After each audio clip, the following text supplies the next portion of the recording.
رحمۃ اللہ سوال ہے کہ بیوی اپنے خاوند کے ساتھ اچھی نہیں ہے اور خاوند اچھا ہے، نیک پارسا ہے، تو بیوی پر خاوند کے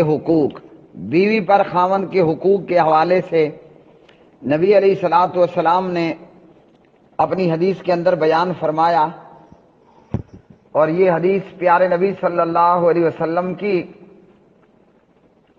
ابن حبان کے اندر اور مسند امام احمد وغیرہ میں اذا صلت المرأة خمسہا، جب عورت 5 نمازیں ادا کرے، وصامت شہرہا، اور رمضان کے روزے رکھے، وحافظت فرجہا، اور اپنی عزت و ناموس کی حفاظت کرے، واطاعت زوجہا، اور اپنے خاوند کی اطاعت کرے، خاوند کے جو حقوق بیوی کے ذمے ہیں وہ ان کو پورا کرے، خاوند کوئی بھی ایسا حکم دے جو کتاب اللہ سنت رسول اللہ کے موافق ہو اور مخالف نہ ہو، تو ایسے تمام کاموں میں عورت اپنے خاوند کی اطاعت کرے۔ جب کوئی عورت یہ 4 کام کر لے گی، 5 نمازیں، رمضان کے روزے، شرمگاہ کی حفاظت اور خاوند کی اطاعت، جب کوئی عورت یہ 4 کام کرے گی، قیل لها ادخل الجنۃ من ای ابواب الجنۃ شئت، ایسی عورت سے کہا جائے گا تم جنت کے جس دروازے سے چاہو جنت میں داخل ہو جاؤ۔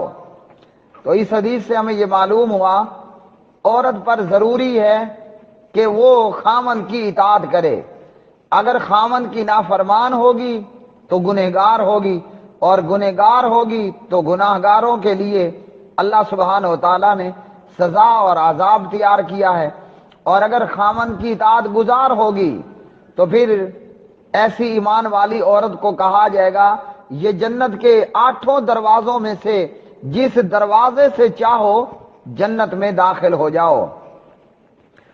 اسی طرح سنن نسائی کتاب النکاح میں حضرت ابو ہریرہ رضی اللہ تعالی عنہ کی روایت، نبی علیہ السلام سے پوچھا گیا عورتوں میں سے کون سی عورت سب سے افضل عورت ہے؟ تو آپ صلی اللہ علیہ وسلم نے فرمایا عورتوں میں سب سے افضل عورت وہ ہے التی تسرہ اذا نظرا، کہ خاوند جب اپنی بیوی کو دیکھے تو وہ اپنے خاوند کو خوش کر دے، یعنی خاوند کی اطاعت کرے، اس کے لیے بناؤ سنگھار کرے اور اس کی فرما برداری کرے۔ اسی طرح فرمایا کہ وہ عورت اپنے خاوند کی اور اپنے نفس اور مال میں اس کی خلاف ورزی نہ کرے جسے اس کا خاوند ناپسند کرے، یعنی جو چیز خاوند کو ناپسند ہے تو عورت وہ حرکت اور وہ کام نہ کرے۔ اس لیے پیارے نبی علیہ الصلوۃ والسلام نے اپنی لخت جگر سیدہ فاطمہ علیہ الصلوۃ والسلام کے متعلق فرمایا کہ فاطمہ جنتی عورتوں کی سردار ہے، فاطمہ جنتی عورتوں کی سردار ہے، کہ حضرت فاطمہ رضی اللہ تعالی عنہ حضرت علی بن ابی طالب علیہ السلام کی نہایت ہی فرما بردار تھی، اور فرما برداری اور خدمت گزاری کا حال یہ تھا کہ فاطمہ علیہ السلام کے ہاتھوں میں چھالے پڑ گئے اور ہتھیلیوں میں درد ہونے لگ گیا کہ حضرت علی کے گھر آٹا جو پیسنے کے لیے چکی چلا کر، اور جب پیارے نبی علیہ السلام کے پاس حضرت علی نے بھیجا کہ جاؤ کوئی غلام لونڈی لے کر آؤ، تو فاطمہ اپنے خاوند کے کہنے پر نبی علیہ السلام کے پاس لونڈی یا غلام مانگنے کے لیے آئی، لیکن پیارے نبی علیہ السلام نے لونڈی یا غلام دینے کی بجائے کہا کہ سوتے وقت میں اللہ اکبر اور سبحان اللہ اور الحمدللہ یہ تسبیحات پڑھ لیا کرو 33 اور 34 بار، جیسا کہ میں مومن کے ہتھیار میں بتا چکا ہوں۔ تو خاوند کی فرما برداری اور اطاعت گزاری کا یہ حال عورت پر کہ سیدہ فاطمہ چکی چلا ان کے ہاتھوں میں چھالے پڑ گئے۔ تو یہ فاطمہ کلمہ پڑھنے والی ساری ایماندار عورتوں کے لیے آئیڈیل ہیں، اور عورت کو چاہیے کہ اپنے خاوند کی اطاعت کرے، فرما برداری کرے، اور عورت اپنے خاوند کے ساتھ اچھا سلوک کرے۔ اس لیے نبی علیہ الصلوۃ والسلام نے عورت سے کہا کہ فانظری این انت منہ فانما ہوا جنتک ونارک، کہ تم اپنے خاوند سے کیسا سلوک کرتی ہو اس بات کا اچھی طرح سے جائزہ لے لو، اور یاد رکھو کہ وہ تمہاری جنت بھی ہے اور تمہاری جہنم بھی ہے۔ مسند امام احمد اور اسی طرح مستدرک حاکم۔ تو نبی علیہ السلام اس حدیث میں کیا فرماتے ہیں؟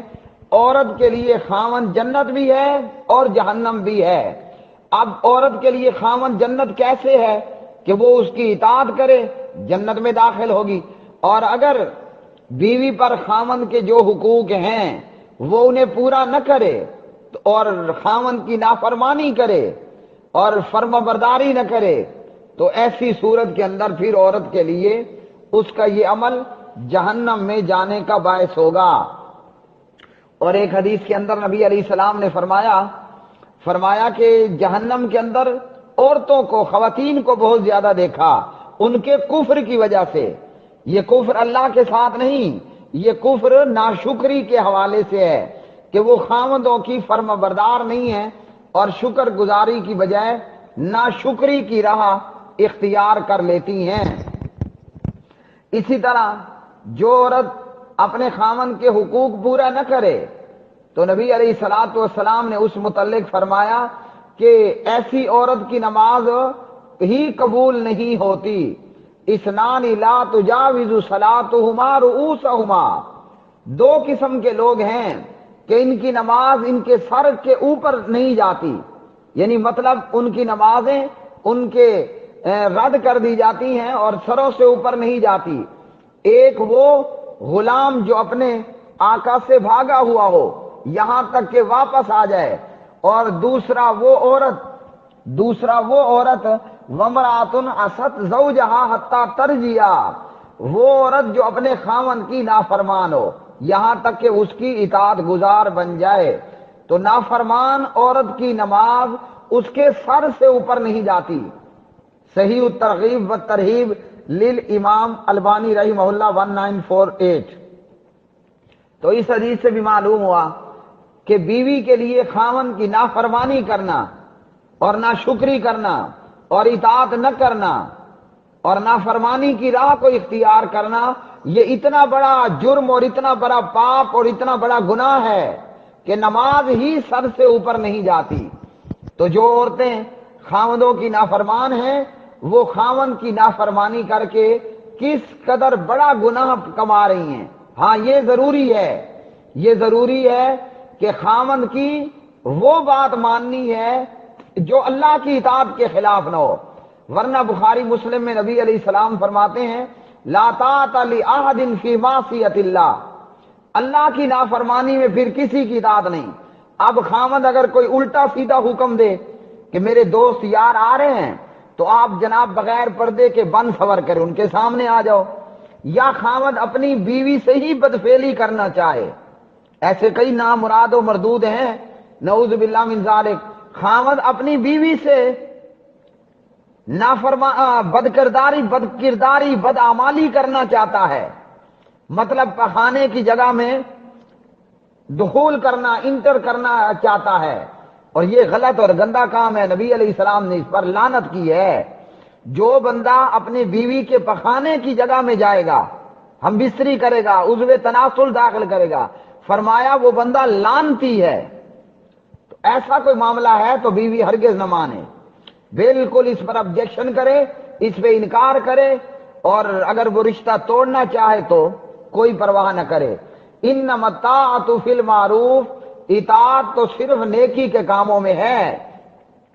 تو کوئی مرد اس درس کا یہ مطلب ہرگز نہ لے کہ میں الٹی سیدھی پٹھی سیدھیاں جو بھی کہتا جاؤں میری بیوی میرا ہر ایک کہنا مانتی رہے۔ کوئی حرام کام، غلط کام ہے، وہ کام میں اللہ کے علاوہ میں جو بھی ہو، وہ اماں ہو، ابا ہو، خامند ہو، اس کی اطاعت نہیں کرنی. اور اسی طرح خاوند کا کیا مقام اور کیا رتبہ ہے، خاوند کے کیا حقوق بیوی کے ذمے ہیں. عورت کو نفلی روزہ رکھنے کی بھی اجازت نہیں ہے. لا يحل للمرأة ان تصوم وزوجها شاہد الا باذنہ. صحیح بخاری کتاب النکاح حدیث نمبر 5195. کسی عورت کے لیے حلال نہیں کہ وہ خاوند کی موجودگی میں اس کی اجازت کے بغیر نفلی روزہ رکھے. تو اس حدیث سے یہ معلوم ہوا کہ خاوند کا اتنا مقام ہے کہ عورت اس کی اجازت کے بغیر نفلی روزہ نہیں رکھ سکتی. اور یہاں یہ بھی یاد رکھیے، اگر عورت نے نفلی روزہ رکھا ہے اور دن میں کسی بھی وقت اسے اس کا خاوند کہتا ہے کہ میں نے اپنی ضرورت پوری کرنی ہے، تو یہ عورت نفلی روزہ توڑ دے اور خاوند کو انکار نہ کرے. یہ عورت نفلی روزہ توڑ دے اور خاوند کو انکار نہ کرے.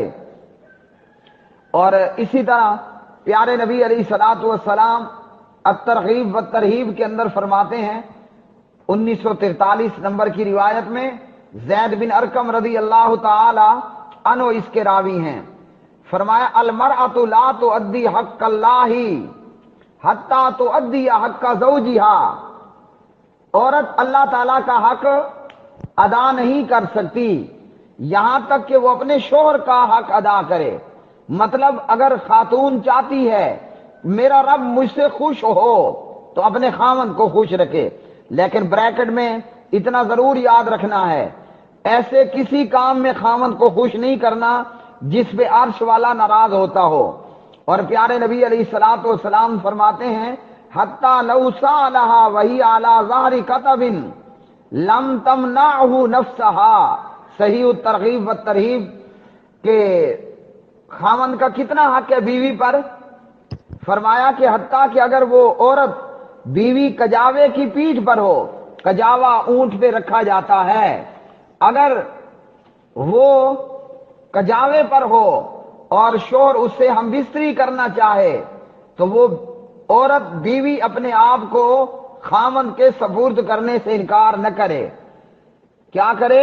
خاوند کو انکار نہ کرے. اونٹ پر موجود ہے، یہ 2D اور GLI کی بات نہیں ہو رہی، یہ آپ کے روم اور بیڈ روم اور گدے اور بیڈ کی بات نہیں ہو رہی. اونٹ پر عورت موجود ہے. آپ کو پتا ہے؟ نہیں تو کبھی تجربہ کر لینا. اونٹ پہ جب سواری کرتا ہے بندہ تو بندہ ہچکولے کھا رہا ہوتا ہے، آگے کو پیچھے کو اسے ہچکولے آ رہے ہوتے ہیں، دھڑکیں لگ رہی ہوتی ہیں. ایسی حالت میں اگر بیوی سے خاوند ہم بستری کرنا چاہے، بیوی اپنے خاوند کو آنے دے، روکے نہیں. اور وہ عورتوں تم ذرا سوچو، تم اونٹ کے گجاوے پر نہیں ہوتی ہو. کئی ایسے لوگ ہیں کہ جناب خاوند ہم بستری کرنا چاہتا ہے مگر بیوی پاؤں مار کے پرے کر دیتی ہے، اور یہ اونٹ کے گجاوے پر نہیں، اپنے گھر میں، اپنے روم میں، اپنے بیڈ میں، اپنے گدے پر موجود ہے، لیکن خاوند کو اپنے قریب نہیں آنے دیتی. تو ایسی عورتیں کس قدر اللہ کے غضب کو آواز دینے والی، اور ایسی عورتیں اللہ کا حق ادا نہیں کر سکتی یہاں تک کہ وہ اپنے خاوند کا حق ادا کر دیں. اور بیوی پر خاوند کے کس قدر حقوق ہیں ایک اور مثال سے نبی علیہ السلام نے ہمیں بتلایا. صحیح الترغیب والترہیب للامام البانی رحمہ اللہ حدیث نمبر 1934. اس حدیث کے اندر نبی علیہ السلام فرماتے ہیں حق الزوج علی زوجتہ، بیوی پر خاوند کا حق اتنا بڑا ہے لو کانت بہ کرہۃ، اگر خاوند کے جسم پر کوئی زخم ہو. اب زخم میں سے کیا ہوتا ہے؟ خون بھی ہوتا ہے، پیپ بھی ہوتی ہے. تو فرمایا کہ اگر خاوند کے جسم پر کوئی زخم ہو اور بیوی اپنے خاوند کے زخم کو چاٹ لے، یا بیوی خاوند کے نتنوں سے پیپ یا خون بہ نکلے اور وہ اسے نگل لے، تب بھی عورت اپنے خاوند کا حق ادا نہیں کر سکتی. تو یہ ہے بیوی پر خاوند کے حقوق. یہاں نبی علیہ السلام نے مثال دی کہ بیوی خاوند کے زخم کو چاٹ لے، بیوی خاوند کے زخموں کا خون اور پیپ نگل لے، صرف منہ میں نہ لے کہ چلو منہ میں لیا اندر نہیں ڈال رہی، خاوند کے زخموں کا خون پیپ منہ میں لیا، منہ میں لینے کے بعد نگل لیا، حلق سے نیچے اتار لیا، وہ پھر بھی خاوند کا حق ادا نہیں کر سکتی۔ تو اے نافرمان عورت، تو چنگی بھلی ہے اور اپنے خاوند کو خود سے ہم بستری نہیں کرنے دیتی، تو چنگی بھلی ہے خاوند کو وقت پر چائے نہیں دیتی، کھانا نہیں دیتی، روٹی نہیں دیتی، گھر صاف نہیں کرتی، بچے نہیں پالتی، گھر کی دیکھ بھال نہیں کرتی، خاوند کی اطاعت نہیں کرتی، تو خاوند کی نافرمان ہے، تو تیرا کیا بنے گا؟ تو تیرا کیا بنے گا؟ اس لیے بیوی پر خاوند کے حقوق کے حوالے سے عورت کو چاہیے کہ خاوند جو اس کی جنت ہے، جو اس کی جہنم ہے، وہ اب خود فیصلہ کر لے۔ اگر خاوند کی نافرمانی کر رہی ہے تو وہ یہ ارادہ لیے ہوئے ہے کہ میں نے جہنم جانا ہے، اگر جنت چاہیے تو اپنے خاوند کی اطاعت کرو، فرما برداری کرو، خدمت بجا لاؤ، اپنے خاوند کو ہر طرح سے خوش رکھنے کی کوشش کرو، وہ کوشش جو اللہ عرش والے کی نافرمانی میں نہ ہو۔ وآخر دعوانا ان الحمدللہ رب العالمین۔ واٹس ایپ پر ہم سے جڑنے کے لیے کوشچن اینڈ آنسر 0312797405 آپ کا بھائی حافظ محمد اقبال سلفی بن رب نواز بن حق نواز، DI خان KPK خیبر پختونخوا پاکستان۔